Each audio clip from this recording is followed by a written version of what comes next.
Dordogne Info, des messages d'information locale et départementale. Loustao, c'est le nom de la maison de l'habitat, située à côté de la gare, dans le quartier d'affaires. Ce bâtiment regroupe 7 structures publiques et semi-publiques qui concernent l'habitat. Pendant l'inauguration du 17 mars 2025, un grand nombre d'élus étaient présents, et notamment Juliette Nevers, chargée de l'habitat au conseil départemental. Elle a donné une brève présentation de Loustao, enregistrée juste avant les premiers discours. On est effectivement très content d'ouvrir ce bâtiment exceptionnel d'un point de vue architectural au public. Enfin, il est ouvert depuis le début de l'année. Un guichet unique en fait de tous les services qui touchent à l'habitat et l'aménagement du territoire à destination du grand public et aussi bien sûr des collectivités et des professionnels. Là, donc ça sera situé à côté de la gare de Périgueux. C'est à côté de l'espace Aliénor ? Oui, juste à côté. Ça va accueillir quel établissement, alors quelle société ? Donc nous avons l'ADIL, l'Association départementale d'information au logement, le CAUE, Solia, Terren et le service habitat du département, donc dans ce premier bâtiment, et tout l'autre bâtiment est dédié à Périgord Habitat. Donc, qui a regroupé en un seul site sur Périgueux ces différentes agences. Donc, tout Périgord Habitat maintenant est réuni ici. Et alors tout ce bâtiment a été construit avec des normes particulières. Oui, alors j'ai oublié le nom précisément, mais on est sur un niveau très très élevé d'exigence environnementale, que ce soit au niveau des matériaux utilisés, un bâtiment très peu énergivore, qui a été pensé être très peu consommateur d'énergie et la mise en avant de matériaux aussi durables et biosourcés. Bien à venir à visiter alors, n'hésitez pas à venir ici à côté de la gare, l'espace Loustao, qui veut dire la maison. C'est ça, Loustao, oui. On a choisi un nom occitan pour mettre en valeur notre langue régionale. Merci Juliette Nevers. Merci à vous. Se sont suivis ensuite des discours, notamment celui de Cédric Ramière, l'architecte du cabinet Coco à Sénac, qui a rappelé des informations importantes sur la construction du bâtiment. La réalisation de cette opération exemplaire représentant un investissement global de 14 millions d'euros hors taxes est le socle du développement de Terren Périgord, qui est désormais la marque commerciale sous laquelle travaille la CEMIPER, Société anonyme d'économie mixte départementale, qui a désormais achevé son redressement, la SCI MDH, qui, après sa construction, porte l'exploitation de la maison départementale de l'habitat Dordogne-Périgord, que nous dénommons maintenant Loustao. Enfin, Foncière Périgord, dédiée à la redynamisation commerciale et à l'immobilier d'entreprise sur l'ensemble du territoire départemental, dont les premières interventions sont effectives à Périgueux. Je passe la parole à Cédric Ramière, ici devant, architecte représentant l'agence Coco Architecture, mandataire du groupement de maîtrise d'œuvre, afin qu'il nous fasse une rapide présentation technique du bâtiment avant d'engager la visite qui se fera par la passerelle, donc à l'extérieur. Merci à vous.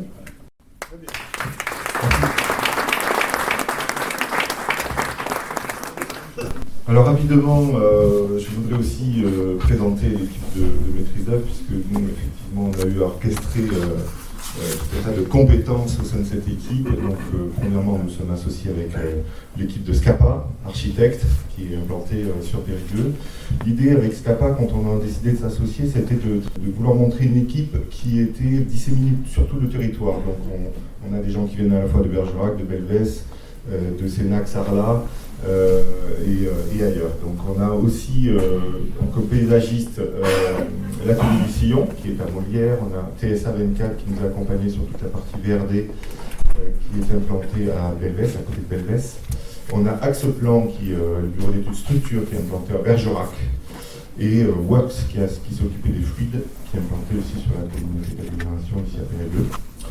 Voilà, Sigma Acoustique, qui vient un peu plus loin, Rodez, puisqu'on n'a pas d'acousticien sur le territoire, et Gérardine, qui s'occupait de toute la partie PIN. L'idée, c'était que ce bâtiment soit une vitrine pour le territoire et un bâtiment exemplaire. Alors, quand on a commencé à réfléchir à cette notion de vitrine avec toute l'équipe, on s'est dit, tiens, on va regarder qu'est-ce qui fait territoire. Quand on regarde nos villes et nos villages, en fait, on s'aperçoit que ce qui nous évoque le territoire, c'est qu'on voit ces villages qui sont faits avec des matériaux du cru. Ces matériaux, ils sont en harmonie avec le paysage. C'est ça qui fait une partie de notre identité. Et après, l'autre partie de notre identité, c'est le lien qu'entretient l'homme avec la nature, avec l'architecture. C'est lui qui met en œuvre ces matériaux locaux. Et donc, c'est ce qu'on appelle les savoir-faire. Ça fait culture, ça fait partie de notre ADN de Périgourdin. Et donc, l'idée, quand on est parti sur ce projet avec l'équipe, ça a été très vite de monter comme une sorte d'atlas des matériaux et des savoir-faire locaux.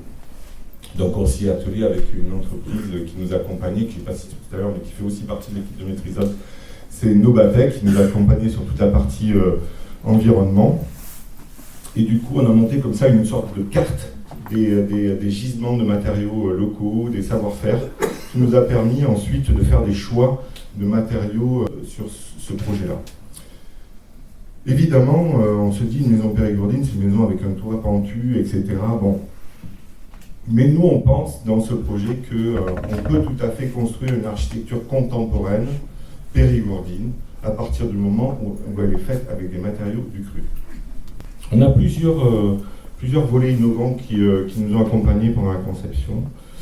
Dans ces matériaux locaux qu'on a essayé de réunir ici dans ce bâtiment, on en verra tout à l'heure, la tuile en façade, on a le bois évidemment très présent dans ce bâtiment, et puis aussi on verra plus haut des matériaux particuliers, des planchers bois-béton mixtes. On est allé chercher aussi une attestation d'expérimentation pour mettre en œuvre la paille hachée en façade. C'est une nouvelle technique d'isolation qui n'existait pas avant, ou très peu. On a eu des exemples sur 2-3 bâtiments maximum avant, et qui n'existait pas sur ce type de bâtiment, c'est-à-dire aussi gros, aussi haut, particulièrement. Donc l'attestation technique d'expérimentation consiste à aller chercher un avis technique en fait pendant les études, puis après ensuite avec l'entreprise qui est désignée pour le lot façade. Donc ça met en contribution beaucoup de monde, toute l'équipe de maîtrise d'œuvre, la maîtrise d'ouvrage aussi, puisqu'il y a un certain nombre de décisions à prendre pendant ce processus-là, de choix à faire. Bien sûr, on a eu l'aide de ODIS, Yellow, une nouvelle fois Nobatec également.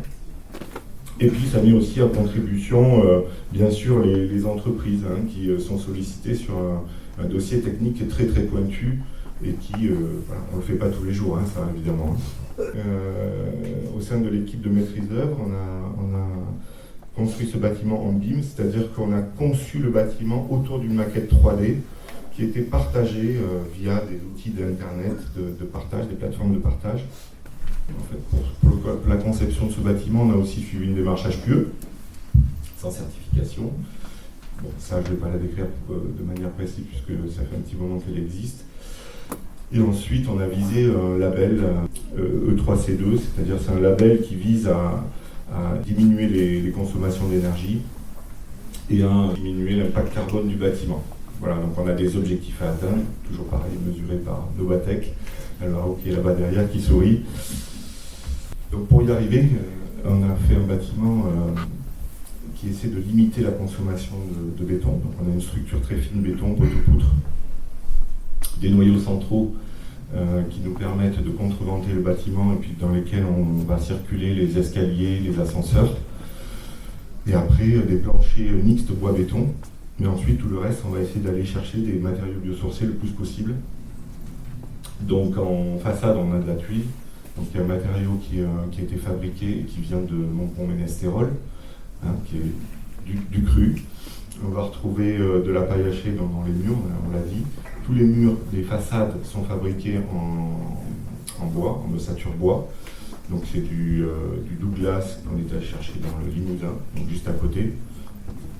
Et ensuite, ici vous allez retrouver à l'intérieur tout un tas de matériaux qui sont chaleureux, le bois, on trotte beaucoup, on a du chêne au sol, un parquet chêne au sol, on a des agencements en pin.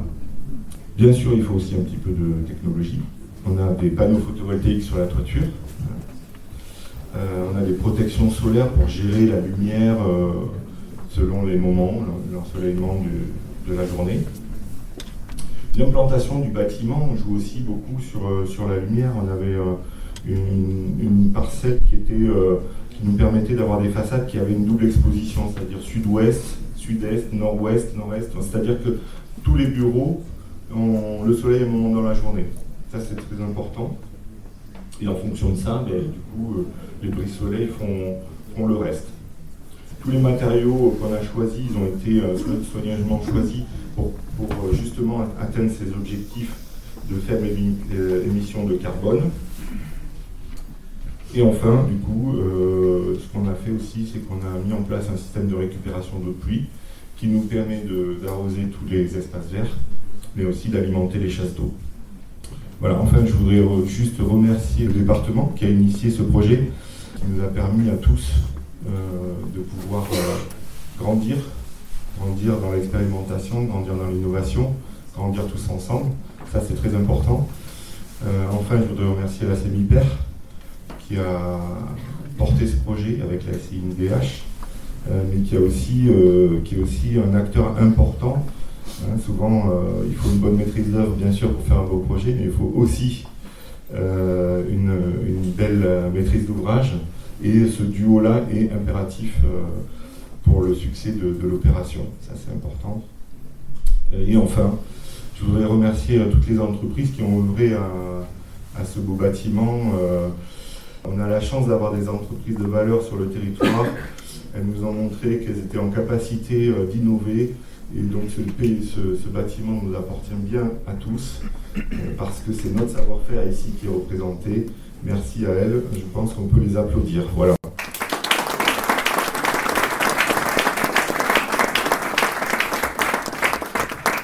Parmi toutes les structures présentes dans l'Oustau, voici l'ADIL pour l'information au logement, une présentation par sa directrice Carla Ferreira. Bonjour à tous. Donc l'ADIL 24, c'est l'Agence départementale d'information sur le logement, donc une association qui existe maintenant depuis plus de 40 ans et c'est des métiers divers. Nous avons donc des juristes qui renseignent tout particulier en matière d'habitat, donc c'est le domaine de la location, l'accession à la propriété, la fiscalité, l'urbanisme. C'est également la même équipe de juristes qui aujourd'hui fait partie de la plateforme, du pacte territorial porté par le conseil départemental. Donc nous sommes Espace Conseil France Rénov et nous accompagnons en fait tout usager qui aurait un projet de rénovation énergétique ou d'adaptation tout simplement de son logement. Et enfin, l'ADIL, c'est une équipe de travailleurs sociaux qui accompagne également donc tout ménage en difficulté dans le cadre d'une procédure d'expulsion locative ou difficultés liées à des impayés énergie. Donc aujourd'hui, une équipe de 11 agents.